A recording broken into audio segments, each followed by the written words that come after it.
Le mercato s'accélère, les rumeurs s'enflamment et les coulisses se dévoilent. Salut tout le monde et bienvenue dans cette nouvelle revue de presse. Le club turc de Fenerbahçe, éliminé mercredi soir en barrage de la Ligue des Champions face à Benfica, a officiellement annoncé vendredi se séparer de son entraîneur portugais, José Mourinho. Dans un communiqué, le club stambouliote a précisé « Nous nous séparons de José Mourinho, entraîneur de notre équipe professionnelle A depuis la saison 2024-2025. » Reversé en Ligue Europa après cette défaite, Mourinho avait tenu un discours lucide et réaliste sur la situation de son équipe. Mais on a perdu contre une équipe meilleure que la nôtre. C'est une équipe plus forte, plus expérimentée, avec plus d'options, une équipe qui sait jouer. C'est un club qui connaît ce genre de jeu. Alors, évidemment, c'est triste de ne pas pouvoir le faire, mais pour ma part, je suis parfaitement conscient qu'on a perdu contre une équipe meilleure que la nôtre. Fenerbahçe n'a pas remporté le championnat depuis je ne sais combien d'années. C'est toujours l'objectif que nous essayons d'atteindre. Et évidemment, la Ligue Europa est une compétition plus adaptée à notre potentiel. La séparation avec Mourinho révèle les limites actuelles de Fenerbahçe. Malgré l'expérience et le prestige de l'entraîneur portugais, l'effectif n'était pas encore à la hauteur des ambitions européennes. L'échec contre Benfica a mis en lumière les lacunes tactiques et la profondeur insuffisante de l'équipe. Le club turc doit désormais trouver un entraîneur capable de combiner leadership, innovation tactique et résultats immédiats pour rester compétitif sur le plan national et européen. Cette décision marque également un signal fort aux supporters. La direction veut des performances concrètes et des ambitions claires et n'hésite pas à trancher lorsque les objectifs ne sont pas atteints. En France, Roberto De Zerbi a souhaité s'exprimer clairement au sujet du dossier Adrien Rabiot, qui fait débat depuis le geste polémique du milieu de terrain français lors du déplacement de l'OM à Rennes. L'entraîneur marseillais a tenu à préciser son rôle dans cette situation. Je lui ai conseillé de s'excuser. De Zerbi a expliqué avoir eu un échange direct avec Rabiot. Je lui ai conseillé d'aller voir le club et de présenter des excuses pour le geste qu'il a eu à Rennes. Les propos ont été amplifiés à cause de son entourage. Ce n'était pas correct envers le groupe, ses coéquipiers et le club. L'Italien insiste sur le fait qu'il n'a jamais cherché à alimenter un conflit interne. Ce sont uniquement les conseils que je lui ai donnés. Je n'ai rien fait pour opposer les uns aux autres. Pas de pression sur la gestion de carrière. De Zerbi a également démenti toute implication dans la gestion personnelle de Rabiot, notamment concernant sa mère Véronique, qui est aussi son agente. C'est un problème entre Adrien et lui-même. Mon rôle se limite à réagir à son comportement et rien d'autre. La balle dans le camp du joueur. Pour l'entraîneur de l'OM, la décision finale revient désormais aux joueurs et à la direction du club. Maintenant, c'est entre lui et le club. Ce sera sa décision, cela ne me concerne plus. Avec cette mise au point, Roberto De Zerbi cherche à recentrer le débat. Il souhaite éviter que ce dossier ne perturbe la dynamique du groupe marseillais, engagé dans une saison particulièrement exigeante. On file en Angleterre. Liverpool prêt à casser sa tirelire pour Alexander Isak. Alexander Isak pourrait connaître un tournant décisif dans les prochains jours.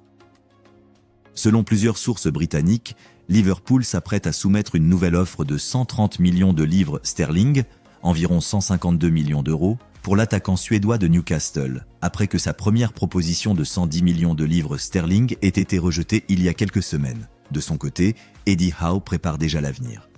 Comme le titre le quotidien anglais Daily Express, Isak ne fera pas dérailler Montoon. Les Magpies sont sur le point de finaliser l'arrivée de Nick Woltemade, international allemand de 22 ans, en provenance de Stuttgart, pour près de 69,2 millions de livres sterling. Ce renfort offensif pourrait faciliter le départ d'Isak, déterminé à quitter le club.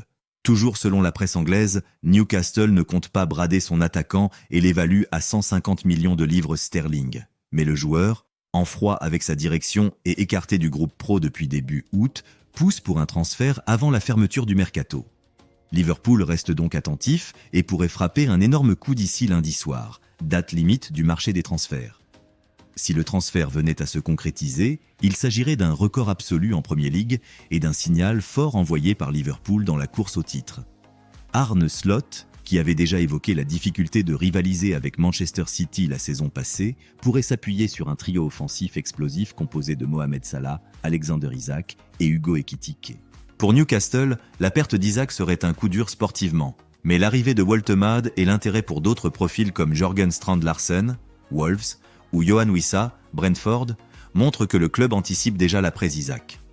Manchester United aurait conclu un accord avec Naples pour le prêt de Rasmus Højlund sur une saison, incluant une obligation d'achat conditionnelle de 44 millions d'euros, environ 38 millions de livres, 51,4 millions de dollars. Cette clause deviendrait effective uniquement si Naples se qualifie pour la Ligue des Champions. En plus, United percevrait un montant conséquent pour le prêt. Pour le moment, Højlund n'a pas encore donné son accord. Le joueur souhaite rester à Manchester, ce qui reste une option, mais son absence dans 3 matchs de Premier League cette saison montre que le club est ouvert à son départ. La décision finale reviendra donc au joueur. La venue de Benjamin Sesko pour 76,5 millions d'euros début août a poussé Manchester United à chercher à récupérer des fonds via des ventes de joueurs, et Højlund apparaît comme une solution. Il a également suscité l'intérêt de l'Atalanta, du RB Leipzig et de Newcastle, mais c'est Naples qui a proposé l'offre acceptée par United. Le club italien cherche un attaquant depuis la blessure de Romelu Lukaku, touché à la cuisse pendant la pré-saison. Le prêt de Højlund pourrait être bénéfique pour toutes les parties. United rationalise son effectif et récupère de l'argent. Naples renforce son attaque après la blessure de Lukaku. Et le joueur peut obtenir un temps de jeu régulier pour relancer sa carrière. Cette opération illustre la manière dont les clubs gèrent leurs investissements dans de jeunes talents prometteurs, tout en s'adaptant aux imprévus du football moderne. Tottenham a officialisé l'arrivée du milieu offensif néerlandais Xavi Simons, en provenance du RB Leipzig pour 51,8 millions de livres sterling, 60 millions d'euros. À 22 ans, le joueur, très courtisé cet été, a confié qu'il rêvait de cela depuis longtemps, après avoir passé sa visite médicale et rejoint l'équipe de Thomas Frank. Simons a inscrit 22 buts et délivré 24 passes décisives en 78 matchs avec Leipzig, club qu'il avait rejoint en prêt depuis le Paris Saint-Germain en 2023, avant d'y signer définitivement en janvier. Il compte également 5 buts en 28 sélections avec les Pays-Bas après ses débuts lors de la Coupe du Monde 2022 au Qatar. « Je suis vraiment heureux et j'ai hâte de commencer », a déclaré Simons. « C'est un grand club et dès que j'ai rencontré l'entraîneur, j'ai su que c'était le bon endroit pour moi. » Le manager Thomas Frank a salué l'arrivée du jeune international, affirmant que Simons, qui a signé un contrat à long terme, est un excellent ajout et possède déjà une belle expérience, malgré son âge.